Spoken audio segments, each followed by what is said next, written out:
This podcast is powered by the pros at Paschal Air Plumbing and Electric. Arkansas owned, Arkansas operated. GoPaschal.com.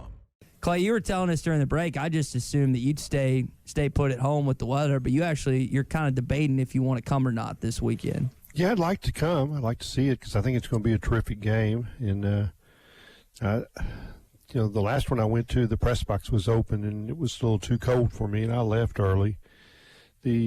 This time I feel like they'll probably have the press box shut. It'll be warm enough in there.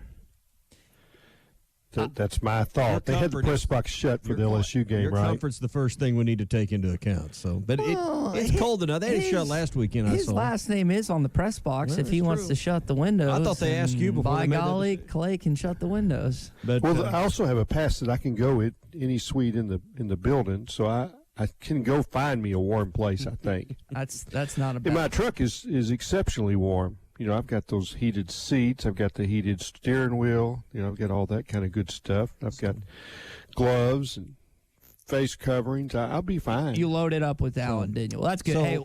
So what's it going to take to heat up this offense? Is it just KJ being back? What's going to heat up this offense? Well, KJ being back would help. I think it's like anything else with regards to football. It's the ultimate team game.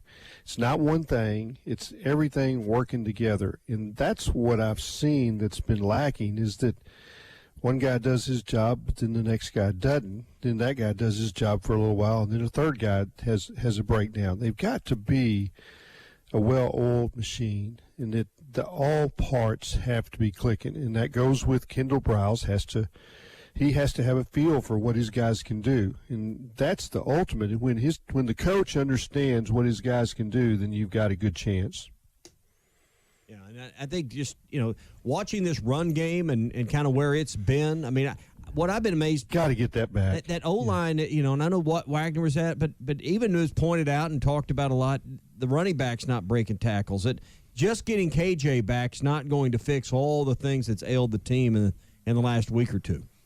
Yeah, penetration at the mesh point, that's been the killer. I mean, it's like how many times have they had 2nd and 11, 3rd and 12? You can't expect your quarterback to erase that all the time. Occasionally, yes.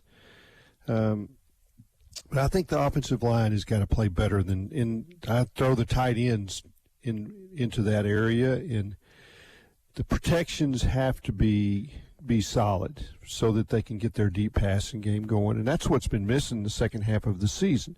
They had that early. And for several games, the deep passing. And it's been short passing. And I don't know whether it's protection had been good enough or KJ's arm has been, under the weather a little bit. He can't throw deep. So that's got to change, because if it doesn't, it affects the way people are playing Rocket Sanders. You can load up. Well, 2 weeks ago, KJ wasn't a threat to throw. Last week, Malik wasn't a threat to throw. That's something Coach talked about in the post-game press conference. And, again, I don't know how healthy KJ is heading this game. He's going to play, but I don't know what percentage he's at. But you have to show Ole Miss and Lane Kiffin that he has that deep ball, because if he doesn't have it, if it's not there, if that zip isn't on the ball, all they're going to do is just load up in the box, and you're going to be in that same situation that you found yourself the last 2 weeks. You're pretty good, because I think that's what I just said. I congratulate you. I mean, I like it when I say something and it soaks in and you get it. It's one of those things where you've listened to your Clay for so long. Some of those things just they leach into the brain. I mean, I've done radio with you since I'm glad there's some things leaching into your brain. Something needs to leach in there, man. Yeah, I mean, every once in a while something does, and I tell Gene Ann, I said, Ty had a good moment. Yeah. I mean, he had a good, solid, 30 seconds. And she said 30. And I said, yeah, that's a major breakthrough. Usually they only last about 4 or 5 seconds. Yeah, I've heard that from other women before. But, Clay, back to the other side of the football, defense-wise. From other women. Other women, too, man, unfortunately. Defensively, Arkansas has had their best their best game last week, their best half maybe the week before when you shut out Liberty. Yeah. Jane Daniels and company they didn't know what to do in this past game. There's some similarities between Dart and Daniels in this offense. How do you keep up that success in the addition of Slusher coming back? Yeah, I have a theory on what's happened of late. First of all, I've done this. I can go through the list of the guys that they lost from last year, and there's about 7 or 8 of them, and all of them contributed in a big way. They all made tackles. They were all more than adequate at their position. All across the defensive line, 2 linebackers, nickel, safety, corner. Monteric Brown, Joe Fouché, Greg Brooks, Markel Utsey, you just keep on going on. John Ridgway, Trey Williams, Grant Morgan, but Hudson Henry. You could even add Catalan to the list, even though part of the year. That was just the guys that weren't available at the start of the year, and then Catalan got hurt, and then Slusher had his problem. Kerry Johnson's hurt, Jaden Johnson's hurt, Trent Gordon's hurt, Malik Chavis is hurt. It's not just 1 or 2 players. It's like 10 or 12 that you don't have. Well, it looked to me like they had a learning deal. That they're trying to figure out. Okay, how are we going to play? Where are we going to play some of these guys, including Hudson Clark? Is he a better corner, a better safety? I think he's a better safety. Do we agree on that now? That's the best place for him. Simeon Blair, he plays better almost if you put him in the nickel and put him tight instead of in the back. But what I saw from the last 2 weeks is that it all came together, and I don't think it's okay. They're blitzing more, they're playing more of this, they're more 3-man. It's just they did whatever was asked better, and by that I mean they tackled. And when you tackle well, it all looks so much better. And I thought that's what it was. They were effective in their tackling. They didn't turn people loose for long plays. The chunk plays slowed down. They got punts. When you make another team punt, that's a major deal. Don't minimize the importance of the celebration on the sideline when you get a 3 and out. It is unbelievably important. Unfortunately, you're punting too much in those first halves. You weren't scoring points. Yeah. So they've got the defense untracked, and I think it's the fundamentals that they worked on during the off week seem to really help this defense. Well, and I want to talk about punting in a second. I want to talk about this, and that's first. We talk about first and second down offense a lot. First and second down defense is going to be important, I believe, this week, because you look at third down conversion percentage for Ole Miss. They're second in the league, 9th in the country. Over half the time they get their third downs. Arkansas's defense, we know statistically, has not been good on third downs this year. So we talk about first down offense, and that's what they're talking about over in Mississippi against this defense. But, Clay, it's going to be key on those third downs. They got 7, 8, 9 yards to go. So, I mean, you kind of flip the script a little bit in that conversation this week. Yep, first and second down, is it short yardage? If it's short yardage, Junkins is pretty good. He's big, strong, physical back. He can convert those 3rd and 2s and 4th and 1s because that's what you're going to get, right? They got 4th and 1. You better stay out there because they're coming right at you. It doesn't matter where they are on the field. They're going to try to convert when they look at that defense that has given up some 3rd and 4th downs this year. I think they have improved at linebacker to the point that they, whether you're talking about Richardson, Sanders, or Poole, that those 3 guys look like they played better every week. And, Latavius Brandy looks like he plays better every week. So those are the playmakers on those third down plays. And so I have some faith that they're going to stop more than 50%. You can't just make it 50%. You'll lose the game. Bernie had that huge interception to kind of open up the game against LSU last week. And I know he's had he did. ups and downs. Coach talked about he was in a rough spot. Maybe Latavius actually said it personally that he was just in a rough spot coming over from Georgia. But these guys, I would think with the weather, this would favor both defenses once again on Saturday night, and that Arkansas could maybe continue on that trajectory that they've been based on a lot of things you just said. trajectory is a good word. It's been the right direction. It was pointed down for a while, and I'm speaking mainly on defense because I think the trajectory of the offense for the Auburn game and the BYU game was pretty darn good. So they got to get back to that level of play. And I just wonder, if LSU if they play better on the road than they do at home. I don't think they do. Is my point. I think that's an advantage for Arkansas, and why that betting line is only 2.5. Yeah, 2.5 as of this morning on the Bet Saracen app. So if you want to bet on that, Arkansas did cover. I know they didn't win last week, but Tommy, they did cover against the Tigers last week. Half point prevailed again, didn't it? Yeah. So, it didn't prevail last night if you got Arkansas at 15.5, but it did prevail last weekend against the Tigers. So I want to talk about basketball in a minute. I want to ask you about one other thing, Clay. But we're talking about basketball and making the trip up the hill, and a lot of people looking for a place to stay when they go to Northwest Arkansas. We always stay at the Inn at the Mill. It's unique.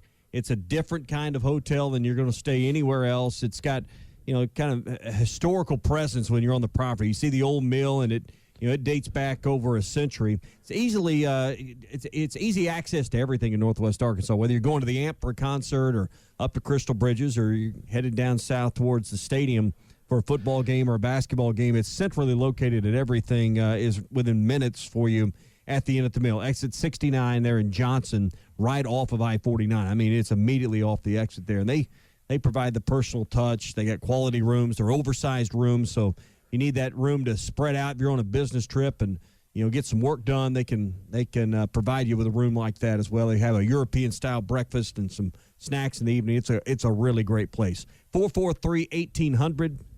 It's 443-1800 for a reservation, or look it up online at innatthemill.com. Clay, you won't be disappointed. No, it's a very nice place to stay. We love staying there.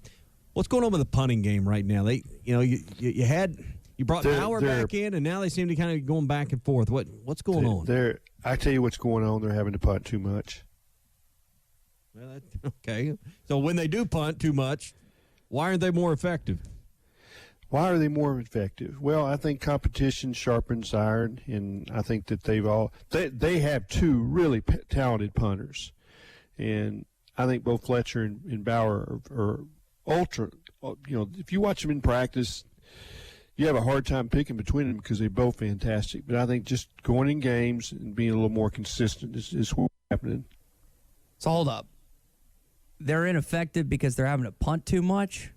That was a joke. Yeah. Okay. I picked up on I did not pick up this. Maybe Yeah. I haven't had my coffee this morning. But I did not pick that. Well, they have had to punt quite a bit. But, I mean, they went from Fletcher to Bauer, and Bauer seemed to have it grooved for a little bit, and then they bring Fletcher back last their week. Their net game is pretty pitiful. It's not good. I mean, you just look at statistically, net punting's last in the conference, 110th nationally at 36 yards. The coach said something about the defensive line yesterday that I think we can blend in. He was just like, at a certain point, you just stop worrying about the gaps and you just go get the quarterback. And that's what they've done the last 2 weeks, particularly against LSU. And they've gotten them. At a certain point, Reed, Max, just punt the stinking football. Don't angle it. And I know they have to hit in the zone where the coverage is going and stuff, but you just got to kick the ball. Like, kick it as hard as you can, hopefully in that spot you're going. Yep. And they try and, I don't know, Clay, I don't know if you said it or Chuck said it, but it's like they're trying to put in like a 5-yard box at a certain point down the field. You just got to punt the ball. Yeah, I think what you worry about this game, it is much more difficult to punt the ball on a cold day. I mean, you just can't keep Limber and those guys, and so the best option is to don't send them out there. I guess that's that's why I was saying you're punting them too much. In that if you're having to punt a lot, your team's not very good anyway. That's always right. I mean, that statement's always correct in football. Yeah. I don't know if y'all have ever tried to kick a ball in below freezing temperatures. It's not fun. I've tried. I tried not to. I'm smarter than that, Ty. It's like kicking a rock. That's not something I'm going to do. The only thing that hurts worse is blocking one with your belly in cold weather. Oh, they're taking like that's a mental thing. When you do it, it might hurt, but it is a sweet hurt. Mm-hmm. Because you know that you just did something that impacted the game in a big way. Well, let's talk about the mental, because I started the show out talking about that this morning. We spent some time on the mental aspect in the weather, And, while the fans can layer up and we can get hot hands, we can put some Fireball in our boot or whatever, the players and the coaches can layer up. The players can get over there on the sideline and get near heaters or whatever. Clay, I think the cold, while it is cold, he's got to mentally figure out how you run through that brick wall for the players. And I think that's who probably wins the game, is the team that accepts and embraces the cold weather and gets through it, because we've seen teams lose because they couldn't get over that hurdle. Yeah, I check in pregame and see which team has on the most gear, and that's the team that's going to lose. If they've got 3 layers on, then their mind's already whipped. It's when you look out there and you see those linemen, and they don't even have an undershirt on. They wear their pads directly onto their bare chest, and then they put the jersey on, and that's all they got on. Well, those guys are going to win.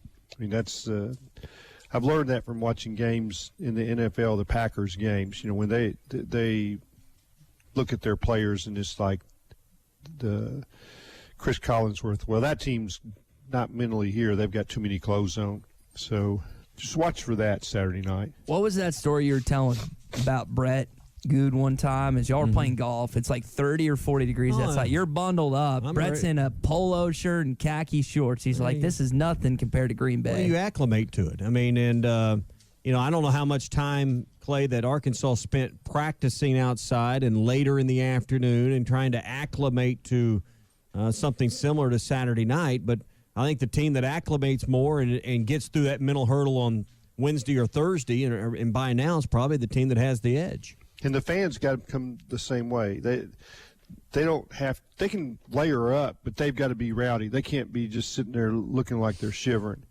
They got to do whatever it takes to be a factor in the game, because they were a factor last week. I thought they were a huge factor. And that was as proud as I've been of a Razorback crowd, to hang with a team that was behind for, most of the game. And they just kept it up. Yeah. What I think a lot of people were like 5 minutes before kickoff were telling me is like, this crowd's going to be horrible. And they just kept piling in and piling in and piling in. They were loud. LSU had a good chunk of penalties. And, it came through. I wasn't there, but it came through the TV. And anytime you can hear it through the television or hear it through the radio, it's having an impact. And to your point, Clay, it definitely did last week. Last game of the season, senior night. A lot of these guys, the last time you'll ever see them in Donald W., maybe that'll be enough to push it over the edge. And it's a night game. For some people, that's a good thing. For others, it's not.